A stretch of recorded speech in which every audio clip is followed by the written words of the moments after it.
कहानी की शुरुआत होती है प्राचीन जापान से, जहां रानी हेमिको अपने काले जादू से पूरे राज्य को मिटा देने की कसम खा चुकी थी। उसकी शक्तियां इतनी डरावनी थीं कि लोग उसका नाम लेने से भी कांप उठते थे। लेकिन देश को विनाश से बचाने के लिए राज्य के जनरल्स ने रानी के खिलाफ बगावत छेड़ दी। उन्होंने उसे पकड़कर एक ऐसे रहस्यमयी द्वीप आइलैंड पर कैद कर दिया जहाँ इंसान तो दूर परिंदे तक का नामो निशान नहीं था। सदियां बीत गईं। फिर एक दिन लॉर्ड रिचर्ड क्रॉफ्ट के हाथ एक पुराना नक्शा लगा जिसमें उस द्वीप का सुराग था जहां रानी हेमिको को कैद किया गया था। सच की तलाश में रिचर्ड ने अपनी बेटी को लंदन में छोड़ दिया और खुद निकल पड़ा उस मनहूस टापू की ओर जहां मौत उसका इंतजार कर रही थी। अब कहानी 7 साल बाद की है। एक युवा जो शीरी लारा क्रॉफ्ट रिंग में लड़ रही है। उसकी आंखों में गुस्सा नहीं, बस एक अधूरी तलाश है। उसकी ओपोनेंट उस पर हावी हो जाती है और कुछ ही पलों में लारा को चौक होल्ड में जकड़ लेती है। लारा पूरी ताकत लगा देती है, लेकिन आखिरकार उसे कैप आउट करना ही पड़ता है। पिता के गायब होने के बाद से लारा का जीवन संघर्षों से भरा था। वो छोटी मोटी नौकरियां करके किसी तरह जी रही थी। लेकिन एक दिन उसके पिता की पुरानी बिजनेस पार्टनर नाना उससे मिलने आई। नाना ने कहा, लारा तुम्हारे पिता ने तुम्हारे लिए बहुत कुछ छोड़ा है, तुम्हें नौकरियों की जरूरत नहीं है। लेकिन लारा ने ठंडे लहजे में जवाब दिया, मुझे पैसे नहीं चाहिए, मुझे पिता चाहिए। 7 साल बीत चुके थे। रिचर्ड क्रॉफ्ट के गुम होने के बाद अब हर कोई यही मान चुका था कि वो कभी वापस नहीं आएगा। लारा की जिंदगी अब एक मोड़ पर थी जब आना उसके पास आई और बोली, लारा अब वक्त आ गया है सच्चाई का सामना करने का। तुम्हें ये पेपर साइन करने होंगे ताकि तुम्हारे पिता को कानूनी तौर पर मृत घोषित किया जा सके, वरना उनकी पूरी संपत्ति सरकार जब्त कर लेगी और तुम्हारे हिस्से में कुछ नहीं बचेगा। उस रात लारा अपने कमरे में अकेली बैठी थी। हाथ में वही नेकलेस था जो उसके पिता ने जाने से पहले उसे दिया था। रिचर्ड ने कहा था, अगर कभी तुम मुझे याद करोगी तो बस इसे हाथ में पकड़ लेना, मुझे पता चल जाएगा। लारा की आंखों में आंसू थे, लेकिन दिल में एक सवाल, क्या सच में उसके पिता अब इस दुनिया में नहीं है? अब ये दिन लारा पहुंची क्रॉफ्ट होल्डिंग्स की विशाल बिल्डिंग में अपने पिता को मरा हुआ घोषित करने वाले पेपर्स पर साइन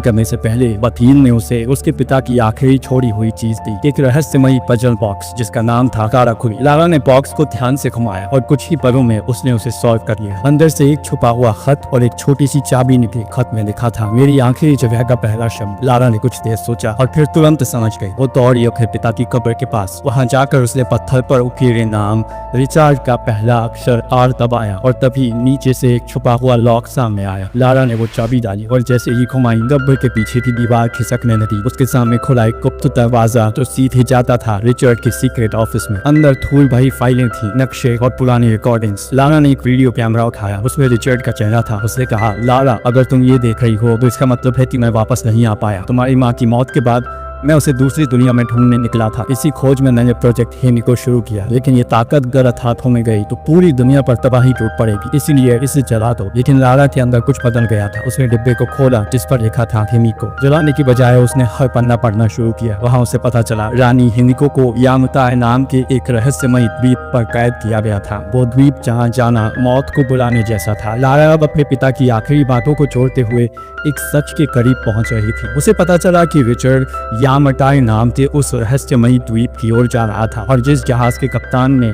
उसे वहां ले जाने का वादा किया था उसका नाम था लूरेन। लेकिन एक मुश्किल थी, लारा ने अब तक डेथ पेपर साइन नहीं किए थे, इसलिए उसे अपने पिता की कोई विरासत, कोई पैसा नहीं मिला था। फिर भी उसे हार नहीं मानी। उसने अपनी माँ का दिया हुआ जेड नेकलेस बेच दिया और जो थोड़े बहुत पैसे मिले उन्हीं से वो निकल पड़ी हांगकांग की ओर। हांगकांग एक ऐसा शहर जो कभी नहीं सोता। यहाँ लारा अपने पिता के पुराने रिकॉर्ड्स के सहारे उस जहाज के कप्तान लूरेन को ढूंढ रही थी। लेकिन तभी कुछ स्थानीय लड़के मदद के बहाने उसके पास आए और मौका देखकर उसका बैग छीन कर भाग गए। लारा ने बिना वक्त गंवाए उनका पीछा किया। वो भीड़ भरे बाजार और बोट्स के ऊपर कूदते हुए उन्हें पकड़ने की कोशिश करने लगी। लड़के एक चलती हुई नाव पर चढ़ गए, लेकिन लारा ने हार नहीं मानी। वो डॉक के ऊपर से दौड़ती हुई बाजार के रास्ते काटते हुए सीधी बोट तक पहुंच गई। जैसे ही उनमें से एक लड़का बोट से नीचे उतरा, लारा ने झपटकर उसे पकड़ दिया। वही लड़का जिसके पास उसका बैग था। लड़के ने चाकू निकाल लिया, लेकिन लारा ने फुर्ती से खुद को बचाते हुए एक हुक पर झूलकर दूसरी तरफ छलांग लगा दी। और तभी उसकी नजर पड़ी समुद्र के बीचों बीच खड़ा एक पुराना जहाज जिसके किनारे पर लिखा था दी एंड्योरेंस। वही जहाज जिसे लारा इतने दिनों से ढूंढ रही थी। लेकिन लारा का पीछा कर रहे लड़के अब भी पीछे नहीं आते। उन्होंने उसे चारों तरफ से घेर लिया। तभी हवा में एक तेज गोली गूंजी और सब लड़के डर के मारे पीछे हट गए। गोली चलाने वाला कोई और नहीं बल्कि कैप्टन नूरेन था। लू ने लड़कों को भगा दिया और लारा से कहा, यहाँ से निकलो, ये जगह तुम्हारे लिए नहीं है। लेकिन लू की हालत देखकर लारा समझ गई कि उसे काफी पी रखी थी। वो लड़खड़ाते हुए जहाज से पानी में गिर पड़ा। लारा तुरंत नीचे कूदी, उस पर पानी फेंक कर उसे होश में लाने की कोशिश की और फिर अपने पिता का लेटर निकाल कर पूछा, क्या तुम रिचर्ड क्रॉफ्ट को जानते हो? लू ने आधी बंद आंखों से जवाब दिया, रिचर्ड क्रॉफ्ट, वो नाम सुना है। मेरे पिता ने कभी उस आदमी से बात की थी शायद, लेकिन अजीब बात है, मेरा पिता भी उसी ट्रिप पर गुम हो गया था। ये सुनकर लारा सन्न रह गई। मतलब उनके दोनों पिता एक ही सफर पर गए थे, या मटाई की उस अभिशप्त भूमि की ओर। लारा ने अपने पिता की डायरी निकाली जिसमें कुछ रहस्यमय कोड और निशान बने हुए थे। लू ने ध्यान से उन्हें देखा और कहा, ये कोई नंबर नहीं, ये तो घड़ी की सुइयां लगती है। लारा ने तुरंत समझ लिया। उसने नक्शे पर सुइयों के एंगल लगाए और कुछ ही देर में पता लगा लिया कि यामाटाई का द्वीप आखिर समुद्र के किस हिस्से में छिपा है। लू ने देखते ही कह दिया कि आइलैंड बहुत ही खतरनाक जगह पर है, वहाँ जाना मौत को बुलाने जैसा है। उसने कहा, मुझे तो अपने बाप से भी कोई फर्क नहीं पड़ता। लेकिन कुछ देर बाद जब उसने अपने पिता के साथ अपने बचपन की एक फोटो देखी तो उसका दिल पिघल गया। लारा ने उसकी हालत देखकर कहा, तब रात तुम जुए में पैसे हार रहे थे, है ना? लू हैरान रह गया। लारा ने फिर मुस्कुराते हुए उसे एक डील दी, अगर तुम मुझे उस आइलैंड तक पहुंचा दोगे तो मैं तुम्हें अच्छा खासा पैसा दूंगी। पैसों का नाम सुनते ही लू मान गया और दोनों ने मिलकर यामाटाई आइलैंड की ओर अपनी खतरनाक यात्रा शुरू की। समुद्र की लहरों पर जहाज डोलता हुआ आगे बढ़ रहा था। लारा अपने पिता की डायरी के पन्ने पलटते हुए बैठी थी। तभी उसे उनके सामान में एक पुराना एशियन पजल मिला। उसे समझ आया कि रिचर्ड ने लिखा था, हिमिको को एक बंद दरवाजे के पीछे कैद किया गया था और मैंने उस दरवाजे को खोलने का तरीका ढूंढ लिया है। लारा को एहसास हुआ कि उस आइलैंड पर हिमिको की जगह तक पहुंचना आसान नहीं होगा। वहां उन्हें कई मुश्किलों और चालों से गुजरना पड़ेगा। लेकिन खतरा सिर्फ वहां तक पहुंचने का नहीं था, क्योंकि रिचर्ड के मिशन पर एक रहस्यमयी संगठन नजर रख रहा था। उनका नाम था ऑर्डर ऑफ ट्रिनिटी, एक ऐसा ग्रुप जो जादुई शक्तियों के जरिए इंसानों पर राज करना चाहता था। रिचर्ड को डर था कि अगर हिमिको की ताकत इन लोगों के हाथ लग गई तो दुनिया तबाही में डूब जाएगी। रात का अंधेरा गहराने लगा था। लारा अपनी बर्थ पर सोई हुई थी कि अचानक उसकी आंख खुली। बाहर समंदर में तूफान उफान पर था। बिजली चमक रही थी, लहरें गरज रही थी। लू ब्रिज पर खड़ा जहाज को संभालने की कोशिश कर रहा था, लेकिन हवाएं इतनी तेज थीं कि जहाज हिलकर रह गया। लारा दौड़कर ब्रिज पर पहुंची और देखा कि वो लोग यामाटाई आइलैंड के बेहद करीब आ चुके हैं, लेकिन अब विशाल लहरें जहाज को बार बार पीछे धकेल रही थी। लू ने चिल्लाते हुए कहा, लारा जहाज खाली करो अभी तुरंत। लारा भागकर अपने केबिन में पहुंची। उसने अपने पिता की डायरी उठाई, लेकिन वही पुराना पजल पीछे रह गया। तभी जहाज की एक बड़ी लहर से टक्कर हो गई और जहाज का पिछला हिस्सा चट्टान से जा टकराया। सब कुछ टूटने की आवाजों में बदल गया। लारा डेक से फिसलकर सीधा समंदर में गिर गई। तूफान ने लू और लारा दोनों को अलग अलग दिशाओं में बहा दिया। लारा किसी तरह किनारे तक पहुंच गई, थकी टूटी भीगी हुई। उसने इधर उधर देखा, चारों ओर अजीब सी चुप्पी थी। तभी उसे एहसास हुआ कि वो अकेली नहीं है, इस आइलैंड पर और भी लोग हैं। वो कुछ समझ पाती इससे पहले ही किसी ने पीछे से उसके सिर पर वार किया और सब कुछ अंधेरे में डूब गया। अगले दिन जब लारा की आंख खुली तो उसने खुद को एक अजनबी टेंट के अंदर पाया। उसके सामने बैठा था एक अजनबी आदमी, मैथियस वोकेल। वो शांत आवाज में बोला, डरो मत, मैं तुम्हें नुकसान नहीं पहुंचाना चाहता। तुम्हारी ये उम्र की एक बेटी है, मेरी भी। फिर उसने धीमी आवाज में कहा, मैं इस आइलैंड से तब तक नहीं जा सकता जब तक मेरा काम पूरा नहीं हो जाता। लारा ने अपना बैग चेक किया, वो खाली था। मैथियस ने ठंडी हंसी हंसते हुए कहा, जिस चीज की तुम्हें तलाश थी वो अब मेरे पास है, तुम्हारे बाप की डायरी, और अब मुझे वो सब मिल गया है जिसकी मुझे जरूरत थी। लारा ने कांपती आवाज में पूछा, मेरे पिता कहाँ हैं? मैथियस की आंखों में एक ठंडापन उतर आया। हमने उन्हें पकड़ा था, लेकिन उन्होंने हमारी बात नहीं मानी, तो हमें उन्हें मारना पड़ा। ये सुनते ही लारा जैसे पत्थर बन गई। आंखों से आंसू निकले पर वो चुप रही, क्योंकि उसके दिल में अब सिर्फ बदले की आग चल रही थी। बाहर जब उसे बांध कर ले जाया जा रहा था, उसने देखा कुछ लोग पहाड़ के नीचे डायनामाइट से विस्फोट कर रहे थे। चट्टानें टूट रही थी और मजदूरों को जबरदस्ती काम करवाया जा रहा था। इन्हीं में से एक चेहरा लारा को पहचान में आया, लूरेन। वो भी कैद था और इन गुंडों के लिए काम करने पर मजबूर। थोड़ी देर बाद मैथियस ने आदेश दिया, सब लोग यहाँ से चलो, हमें अब ये पॉइंट पर जाना है। रास्ते में लू ने लारा से धीरे से कहा, यहाँ काम करने वाले ज्यादातर लोग या तो मछुआरे हैं जिनके जहाज डूब गए, या फिर बेचारे वो लोग जो इन स्मगलर्स के जाल में फंस गए। लारा की आंखों में आंसू थे। मैथियस ने मेरे पिता को मार दिया। लोग कुछ पल चुप रहा, फिर बोला, मुझे भी अभी पता चला, इन लोगों ने मेरे पिता को भी खत्म कर दिया। लारा ने धीरे से कहा, माफ करना लू, मैंने तुम्हें इस खतरनाक जगह पर लाकर सब कुछ खो दिया। लू ने उसकी तरफ देखा, अभी कुछ नहीं खोया लारा, अगर हम जिंदा हैं तो खेल अभी खत्म नहीं हुआ। रिचर्ड की डायरी से मैथियस को आखिरकार हिमिको के टून का रास्ता मिल गया था। उसने सबको आदेश दिया कि इस एंट्रेंस के रास्ते को साफ किया जाए। लारा, लू और बाकी मजदूर उस रास्ते को साफ करने में लग गए। तभी एक बूढ़ा मजदूर थक कर जमीन पर गिर पड़ा। गार्ड ने गुस्से में उसकी तरफ बंदूक तान दी। उठ और काम कर। वरना गोली मार दूंगा। लारा और लू ने तुरंत उस बूढ़े की साइड ली। तभी पीछे से मैथियस आया। उसकी आंखों में कोई दया नहीं थी। उसने बिना कुछ सोचे बूढ़े के सीने में गोली दाग दी। वो सब कुछ वहीं जम गए, लेकिन लू ने छत से एक कसी उठाई और गार्ड पर फेंक दी ताकि लारा को भागने का मौका मिल सके। लारा तुरंत वहां से भागी। पीछे से गोलियों की आवाज गूंज उठी। एक गार्ड ने लारा पर बंदूक तान दी थी, लेकिन लू ने आगे बढ़कर उसे गिरा दिया। अपनी जान दांव पर लगाकर उसने लारा को बचा लिया। लू ने भी उसके पीछे भागने की कोशिश की, मगर मैथियस ने पीछे से गोली चला दी, जो जाकर उसकी बाजू में लगी। लारा पहाड़ी की तरफ भागती रही। उसकी सांसें तेज थी। उसने गिरे हुए पेड़ पर चलकर घाटी पार करने की कोशिश की, लेकिन लगातार चलती गोलियों की आवाज से उसका ध्यान भटका और वो नीचे नदी में गिर पड़ी। तेज बहाव उसे बहा ले गया, लेकिन उसने पूरी ताकत लगाकर ऊपर आने की कोशिश की। तभी उसे सामने एक क्रैश हो चुका हवाई जहाज दिखाई दिया। उसने उसका विंग पकड़ लिया और किसी तरह ऊपर चढ़ गई, लेकिन पुराना जहाज उसका वजन झेल नहीं पाया। वो चरमराने लगा। लारा तेजी से जहाज के अगले हिस्से की ओर भागी। तभी पीछे का विंग टूटकर नीचे गिर गया। लारा ने छलांग लगाई और मुश्किल से जहाज के अंदरूनी हिस्से में पहुंची, लेकिन अब पूरा जहाज हिलने लगा था। दो पहाड़ियों के बीच अटका जहाज आखिरकार टूटने लगा। आखिरी मौके पर लारा को एक पुराना पैराशूट मिला। उसने कूदते ही उसे खोल लिया और जंगल के बीचों बीच जा गिरी। गिरने के दौरान एक नुकीली लकड़ी उसके पेट में घुस गई। दर्द से चिल्लाती हुई लारा ने वो लकड़ी बाहर निकाली। खून बह रहा था, लेकिन उसने हार नहीं मानी। थकी हुई और घायल लारा पास की एक गुफा में जा छिपी। रात गहरी थी। बारिश की बूंदें गुफा के मुहाने पर गिर रही थी। तभी उसे बाहर कुछ आवाजें सुनाई दी। वह धीरे से बाहर निकली और अचानक मैथियस के आदमियों में से एक, रॉकेट, ने पीछे से आकर उसे पकड़ लिया। लारा ने खुद को छुड़ाने के लिए उसकी बाजू पर जोर से काट लिया। वो दर्द से चिल्लाया, लेकिन फिर उसने लारा को उठाकर जोर से जमीन पर पटक दिया। उसने उसके गले पर हाथ रखकर दम घोंटने की कोशिश की। लारा ने पूरी ताकत जुटाई, एक पत्थर उठाया और उसके सिर पर दे मारा। वो लड़खड़ाया, मगर गिरा नहीं। लारा ने फिर वार किया और इस बार उसे नीचे गिरा दिया। गुस्से और डर के बीच लारा ने उसका चेहरा कीचड़ में दबा दिया। रॉकेट तड़पता रहा और फिर कुछ ही पलों में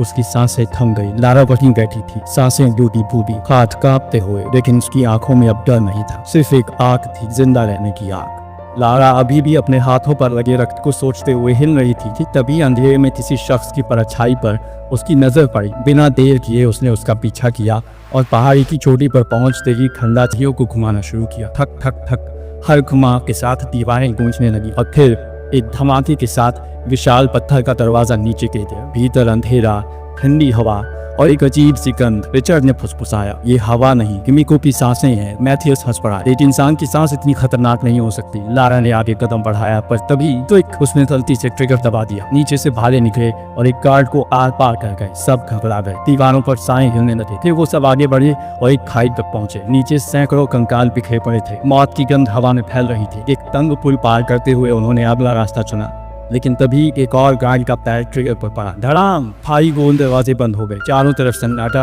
और फिर जमीन हिलने लगी। दरारें चौड़ी होती जा रही थी और अब सबके पैरों के नीचे की जमीन टूटने लगी थी। लारा ने देखा, दूसरी तरफ एक गार्ड रुककर उल्टा झांक रहा था। उसकी आंखें अंधेरे में चमक रही थी। वो दीवारों पर लगे व्हील्स को घुमाने लगा जैसे किसी प्राचीन तंत्र का नीवा। लारा ने तुरंत चाबी की तरह वही व्हील्स पकड़ लिए और घुमानी शुरू कर दी, पर तभी जहां वह खड़ी थी फर्श ठाम से टूट गया। हवा में झूलती हुई वह दरवाजे से लटकी रह गई। हाथ पसीने से फिसल रहे थे, मगर टूटने वाली जमीन पर उतरने का वक्त नहीं था। लारा ने अपनी आखिरी ताकत लगाकर पहियों को घुमाया। अचानक उसके दिमाग में वही पहेली गुजरी, ये लो फर्स्ट रेड हार्ट खड़ा। उसने रंगों को जोड़ते हुए व्हील को सही क्रम में घुमाया। एक हल्की सी हरियाली रोशनी फैलते ही लोहे का भारी दरवाजा धीरे धीरे खुल गया। दरवाजे के खुलते ही सर्द हवा में सड़न की दुर्गंध और कहीं से उठती धीमी सी फुसफुसाहट खुल गई। सामने टूटे फूटे कब्रें थी, हिमिको की दासियों की कब्र। जी हाँ, समर्पण की परछाइयां अभी भी टिमटिमा रही थी। लारा के होंठों पर रिचर्ड की डायरी की वो पंक्तियां तैराई, क्या यह श्राप वाकई सच था? वे कब्रों के बीच पहुंचे। रिचर्ड ने मैथियस को विराम देने की विनती की, इसे मत खोलो, ये जय भरा है। पर मैथियस के चेहरे पर पागलपन था। उसने आदेश दिया और गार्ड्स ने ताबूत खोला। अंदर से टूटी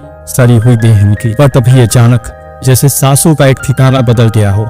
हिमिको की आंखें झपकी। पहले तो सब सिर्फ सदमा में खड़े रहे, फिर हिमिको का शरीर सूखता, सिकुड़ता और रेंगता सा हुआ। उसका रूप बदलने लगा। लारा के मन में पहेली की पंक्तियां गूंजी, जिंदगी वापस पाने के लिए उसे मरना होगा और जो भी हाथ लगाता है उसकी मौत। लारा ने चीखते हुए गार्ड्स को रोकने की कोशिश की, पर उनका हाथ हिमिको पर पहुंचा ही था और तभी हिमिको उठ खड़ी हुई। हवा थम गई, सन्नाटा गर्भित हो गया। वहां सिर्फ एक नामुमकिन भयानक खामोशी रह गई जो बताती थी कि अभी अभी कुछ टूट चुका था और अब दुनिया के लिए मौत की घड़ी खूब करीब खड़ी थी। मैथियस को पहले तो यकीन ही नहीं हुआ। उसे लगा ये सब किसी किस्म का ड्रामा है, कोई चाल जिससे उन्हें डराया जा सके। लेकिन तभी वह गार्ड जिसने सबसे पहले हिमिको की बॉडी को छुआ था दर्द से चीख उठा। उसके हाथ काले पड़ने लगे, नसें फूलने लगी और उसका मांस गलने लगा, मानो कोई जहरीला जंतु उसकी नसों में दौड़ गया हो। अब सबको समझ आ गया, हिमिको के शरीर में कोई भयानक वायरस था और इसी वायरस को दुनिया से छुपाने के लिए उसने खुद को इस कब्र में कैद किया था। देखते ही देखते उस गार्ड का पूरा शरीर सड़ गया। डर और दर्द से पागल होकर उसने गोलियां चला दी। उसकी गोली दूसरे गार्ड को लगी जिसने बॉडी को पकड़ा हुआ था और वह वहीं गिर पड़ा। अगले ही पल मैथियस ने बिना झिझके उस पहले गार्ड को भी गोली मार दी। इस भयावह नजारे के बावजूद मैथियस का लालच कम नहीं हुआ। उसे कांपते हुए हाथों से हिमिको की एक उंगली काटी। बस यही सबूत मेरे बॉस को काफी होगा, उसने गुदगुदाते हुए कहा। लेकिन जैसे ही उसने ये किया, लारा ने कुल्हाड़ी उठा ली और आखिरी बचे गार्ड पर झपट पाई। एक झटके में उसने उसे गिरा दिया। वहीं रिचर्ड ने पास पड़ी बंदूक उठाई और मैथियस की टांग में गोली दाग दी। लारा बाहर की ओर भाग रही थी और उसके पीछे एक घायल गार्ड पीछा कर रहा था। इसी बीच मैथियस ने जमीन पर पड़े रिचर्ड को कहा, तुम्हें घर जाना चाहिए। लेकिन रिचर्ड की आंखों में सख्ती थी। जब तक हिमिको की उंगली इस द्वीप पर है मैं कहीं नहीं जाऊंगा। ये वायरस बाहर गया तो पूरी दुनिया खत्म हो जाएगी। मैथियस ने गुस्से में फिर गोलियां चलाई, पर अब उसकी गन खाली हो चुकी थी। तभी पीछे से एक भयानक आवाज आई। वो गार्ड जो मर चुका था फिर से उठ खड़ा हुआ। उसका चेहरा आधा सड़ा आधा जिंदा था। उसने झपट कर रिचर्ड पर हमला कर दिया। रिचर्ड ने जान की बाजी लगाकर उसे गोली मारी, पर बहुत देर हो चुकी थी। उस गार्ड ने उसे छू लिया था। रिचर्ड की सांसें भारी होने लगी और अब वो जान चुका था कि वायरस उसके अंदर भी फैल चुका है। रिचर्ड ने जल्दी से अपने जख्म पर पट्टी बांधी ताकि वायरस उसके शरीर में धीरे धीरे फैले। उधर लारा दासियों की एक कब्र में छिप गई, लेकिन अचानक उसका पैर एक हड्डी पर पड़ा। चौड़ आवाज से गार्ड सतर्क हो गया और उसे ढूंढने लगा। दोनों का वजन पड़ते ही कब्र की जमीन टूट गई और वो नीचे अंधेरे में जा गए। गिरते ही लारा की नजर पास के एक फिगर पर पड़ी। वो तुरंत उस पर चढ़ गई और अब ये पल ऊपर से पैनी लकड़ियों की बौछार बरस पड़ी। उनमें से एक गार्ड के आर पार हो गई और वो वहीं खत्म हो गया। लारा भागती हुई वापस हिमिको के टून के पास पहुंची, लेकिन रिचर्ड ने उसे दूर रहने को कहा। अब उसके अंदर भी वायरस था। उसने लारा से कहा कि वो मैथियस को रोके जब तक वो टून को जला देगा। लारा की आंखों से आंसू बहने लगे। वो किसी भी हाल में अपने पिता को खोना नहीं चाहती थी, लेकिन रिचर्ड ने मुस्कुराते हुए कहा, मेरे लिए इतना ही काफी है कि मैंने अपनी बेटी को फिर से देख लिया। लारा ने रोते हुए हथियार उठाया और अपने पिता को आखिरी बार अलविदा कहा। मैथियस हड्डियों की खाई को पार कर रहा था। तभी लारा उछलकर सीढ़ी की दूसरी ओर उतरी और रास्ता रोक लिया। उसने एक जोरदार लात मारी और मैथियस नीचे जा गिरा, लेकिन वो इतनी आसानी से हार मानने वाला नहीं था। दोनों में जबरदस्त लड़ाई शुरू हो गई। मैथियस ने लारा की गर्दन पकड़ ली, पर लारा ने पूरी ताकत से उसे धक्का दे दिया। वो जानती थी अगर मैथियस बच गया